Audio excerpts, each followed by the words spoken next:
So in this session we will discuss another natural resource that is water. Water for all. मैं water for all क्यों mention कर रहा हूँ? क्योंकि it is a basic need for all the living organism. आपको तो पता है ना, plants को water एक raw material, सबसे important raw material की तरह चाहिए for the production of biomass which supports all the other forms of life directly or indirectly. Okay? अगर water की बात हो ही रही है तो एक चीज तो आप जानते हो ना, we all aware about the importance of water. तो ये जो चीज है ना importance of water, इसमें मैं फिलहाल importance of water में two importance को priority दे रहा हूं. The first one is drinking and the second one is for cooking food. ये humans के लिए बहुत important है. And the third one is for conduction. Conduction means the transportation or the translocation of various substances from one place to the another place.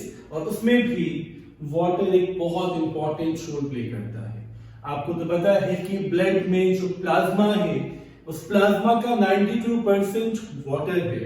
And blood का important role क्या है? Transportation of minerals as well as transportation of gas. खैर मैं gas की बात यहाँ पे नहीं करूंगा क्योंकि प्लाज्मा का रोल या उस वाटर का रोल इंपॉर्टेंट गैस के लिए क्यों है? क्योंकि आप जानते हो कि when H2O reacts with CO2 it forms H2CO3, that is carbonic acid, and when carbonic acid splits it forms HCO3, that is bicarbonate ion. तो ये जो transportation of gases, transportation of mineral है, उसमें भी आप देखो वाटर का कितना इंपॉर्टेंट रोल है ना. तो इंपॉर्टेंस क्या है ये तो हमें पता है, but the problem is it is not easily available for all. Yes, this is true. It is not easily available. And why it is not easily available? It is not easily available. और ये easily available क्यों नहीं है? उसका reason भी बहुत simple है. The first one is human intervention. It simply means human activities and over exploitation.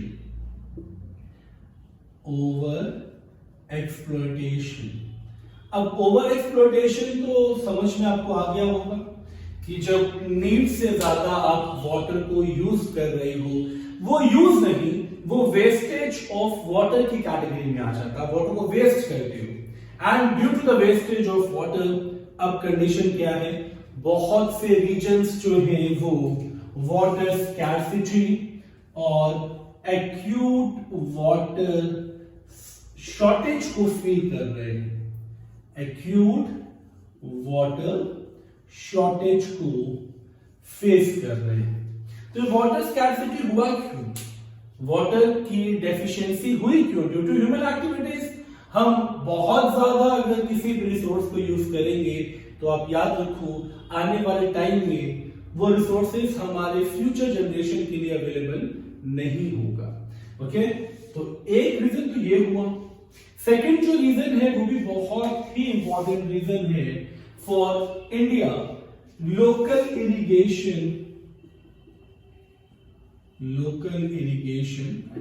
Irrigation को मैं बताऊंगा क्यों ये इंपॉर्टेंट है. Local irrigation methods has been neglected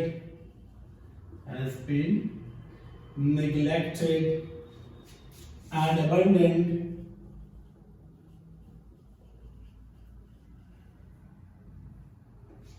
And इस रीजन का बहुत इंपॉर्टेंट रोल है. लोकल इरिगेशन मेथड्स को नेग्लेक्ट किया जा रहा है या अवॉइड किया जा रहा है, कंप्लीटली इसको हम क्विट कर रहे हैं. उसका रीजन ये है क्योंकि आप जानते हो इंडिया में आज भी, मैं आज भी बात कर रहा हूं, इंडिया में आज भी बहुत से ऐसे रीजन हैं जहां पे rain is the only source for irrigation, is the only source of irrigation. अब होता क्या है, rain is the only source of irrigation, तो रेन का भी एक पर्टिकुलर टाइम है ना, it mainly falls due to the monsoon, या मैं अगर इसके टाइम पीरियड की बात करूं तो time period is monsoon mainly. तो होता क्या है, इस एक्यूट रेनफॉल से, नॉट एक्यूट मेनली, एक शॉर्ट ड्यूरेशन रेनफॉल से या बहुत जो कम पीरियड मिलता है रेनफॉल का, वो फुलफिल नहीं कर पाता the need of soil for the storage. Okay, so बहुत सिंपल सी चीज क्या थी, this short duration of rainfall is not able to store the water as a reservoir, या अगर बहुत सिंपली कहूं, it is not sufficient to, or it is not available in plenty for the soil। अब ये होता क्यों है, ये रेन फॉल या रेन वाटर जो है ये क्यों स्टोर नहीं हो पाता सॉइल में, उसका भी रीजन है। रीजन क्या है, अब आपको समझना होगा कि वो रीजंस क्या है जिसकी वजह से it is not available in plenty for the soil, यानी अबंडेंस के अकॉर्डिंग या क्वांटिटी के according it is not much available in the soil, क्योंकि ये स्टोर नहीं हो पाता। स्टोर क्यों नहीं हो पाता, उसका बहुत सिंपल सा रीजन है। रीजन क्या है, रीजन जो है इसमें पहला तो यही है ना, लॉस ऑफ वेजिटेशन कवर, क्योंकि वेजिटेशन कवर ही नहीं है। वेजिटेशन कवर समझते हो ना, का high number of plantlets, high number of plants, herb, shrubs layer. तो जब लॉस ऑफ वेजिटेशन कवर होगा तो ये अंडरस्टूड है कि वाटर का लेवल जो है, ग्राउंड वाटर लेवल जो है वो रिचार्ज नहीं होगा, ग्राउंड वाटर तक ये वाटर पहुंचेगा ही नहीं, एंड इससे स्कैर्सिटी होना कंफर्म है। Okay, number 2, due to diversion of water towards high demanding crops means those crops which require a plenty of water or high amount of water for their growth and development. And the third, again human activities, that is pollution in the urban areas, mainly sewage. Pollution in the urban areas. Okay, so these are the points जो आपको बहुत easily समझ में आ जाएंगे कि ये जो 2 reasons थे जिसकी वजह से वाटर स्कैर्सिटी हो रही थी, and why rain water is not recharging the ground water level because of the loss of vegetation cover due to diversion of water towards the high water demanding crops. And the third one is pollution in urban areas. So in India, since ancient times, irrigation practices has been done by developing canals, developing dams, and building dams also. Okay, तो एक चीज जो आपको focus करना है कि since ancient times,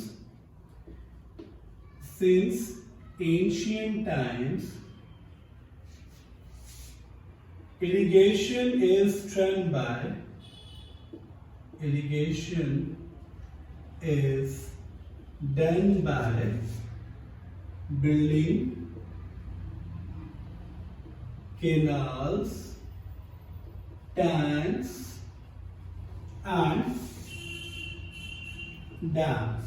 okay, अब इस चीज को भी, इस लाइन को मैंने क्यों यहां मेंशन किया, इसका भी अपना एक इंपॉर्टेंस है। ये canal system, tank system as well as dam system, ये वो मेथड था जो कंजर्व कर रहा था, जो स्टोर कर रहा था वाटर को, at least to fulfil the demand in the absence of rain. Okay, so these methods fulfill the daily needs in the absence of rainwater. Okay, in the absence of rainwater. तो ये सारी चीजें तो आपको समझ में आ रही है, इसको मैं मेंशन क्यों कर रहा हूँ। सो इस मेथड में जब हम कैनाल, टैंक्स एंड डैम्स का यूज कर रहे थे तो इससे कुछ प्रॉब्लम्स भी डेवलप हुई, बट उस प्रॉब्लम्स को समझने से पहले थोड़ा सा समझते हैं इस प्रोसेस को, यानी इस मेथड को for the storage of water. Okay, तो सबसे पहले हम लोग समझेंगे डैम को। डैम्स को हम वाटर स्टोरिंग प्रोजेक्ट मानते हैं। Okay, this is a water storing project and इसमें भी एक चीज आपको बहुत ध्यान समझनी है, ये जो वाटर स्टोरिंग प्रोजेक्ट है, वाटर स्टोरिंग जो ये प्रोजेक्ट है, इसका मेन एम होता है to conserve the water, to store water for number one. अगर मैं इसको इंपॉर्टेंस दूं अकॉर्डिंग टू वेरियस एस्पेक्ट, तो फर्स्ट इज इरिगेशन, एंड इसका बहुत सिंपल सा एग्जांपल आपको याद रखना है। जब इंदिरा गांधी कैनाल का फॉर्मेशन हुआ in Rajasthan, Indira Gandhi canal when built in Rajasthan,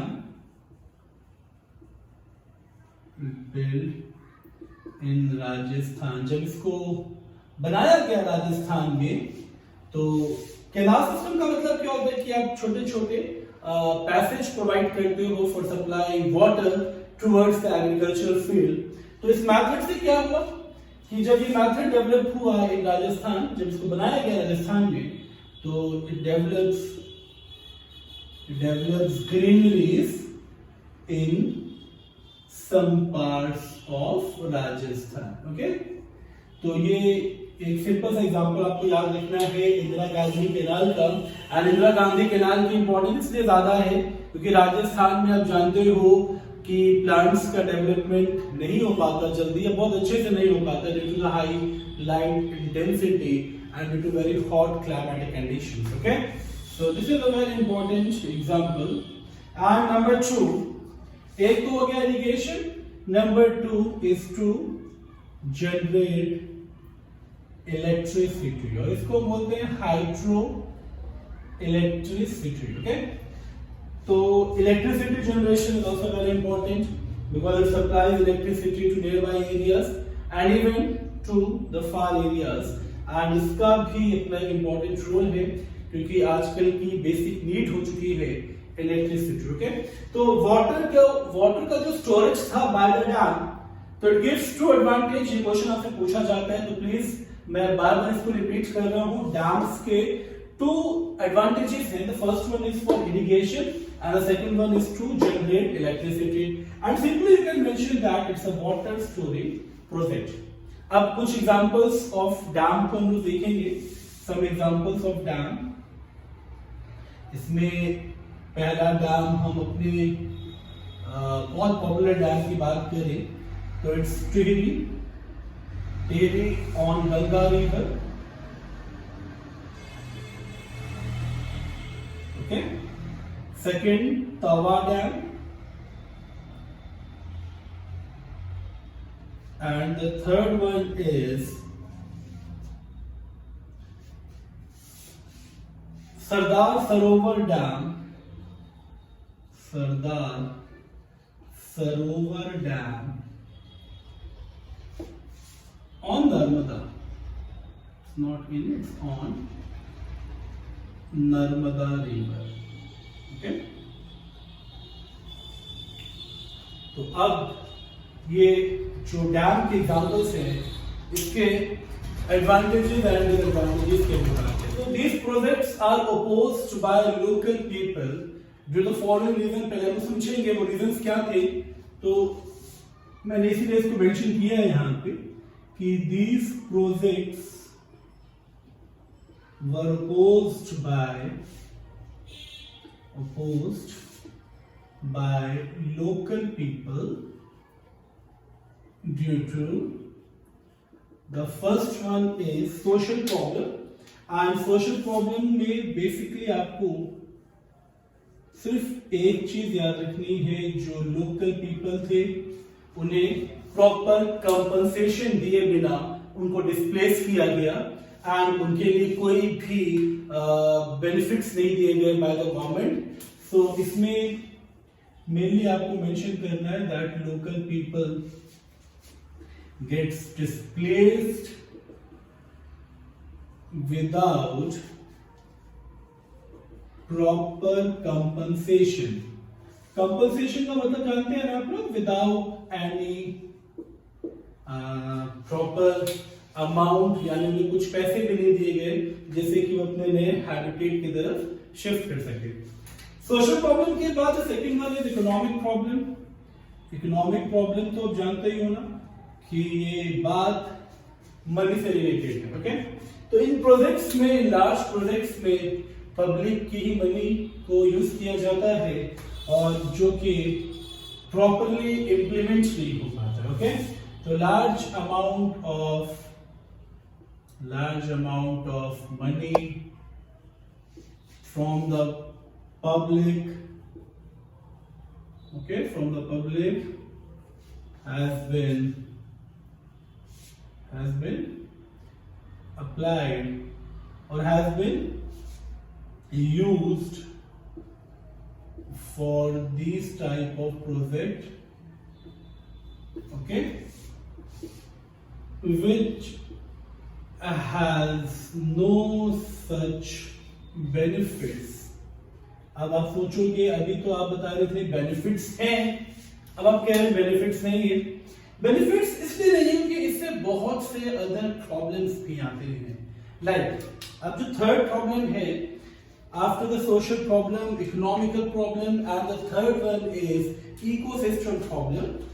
तो इकोसिस्टम प्रॉब्लम में सबसे बड़ा प्रॉब्लम तो यही है ना कि डैम को बनाने के लिए क्या करना पड़ेगा, आपको डिफॉरेस्टेशन करना पड़ेगा। तो डिफॉरेस्टेशन होगा, तो डिफॉरेस्टेशन से एक चीज और क्लियर है, लॉस ऑफ बायोडाइवर्सिटी होगा ना, as well as alteration in the soil, soil की प्रोफाइल, सॉइल की क्वालिटी, सॉइल की केमिस्ट्री भी चेंज आएगा, alteration in the soil. Okay, so these are some ecosystem problems related to the project of dam. So now we will discuss watershed management. So in watershed management,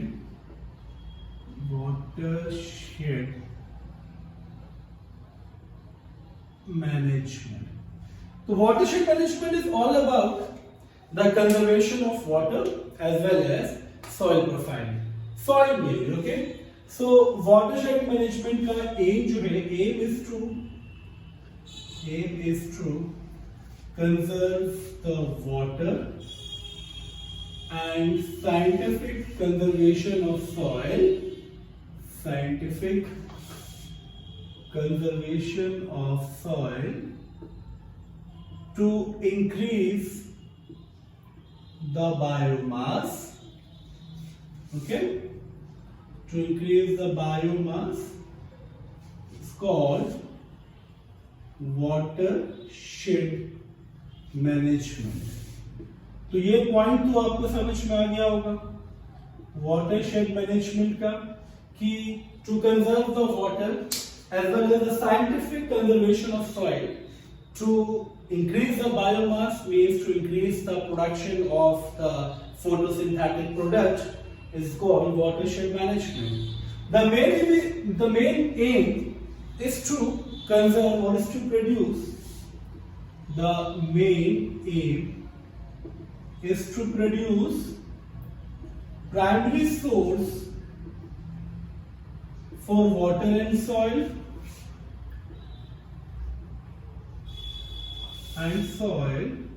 and secondary source for plants and animals, and use it in such a way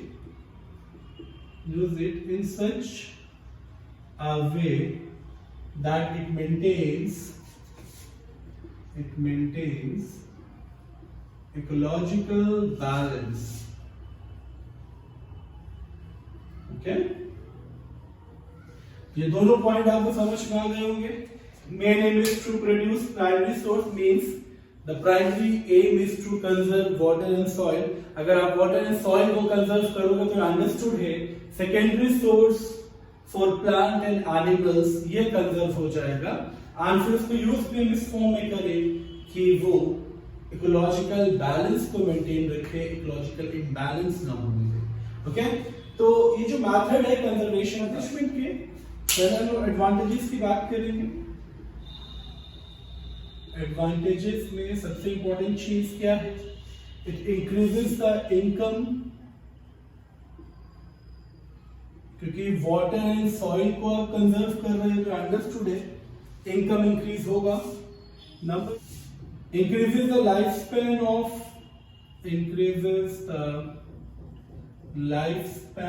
of the reservoir and dams, and the third, place simple watershed system.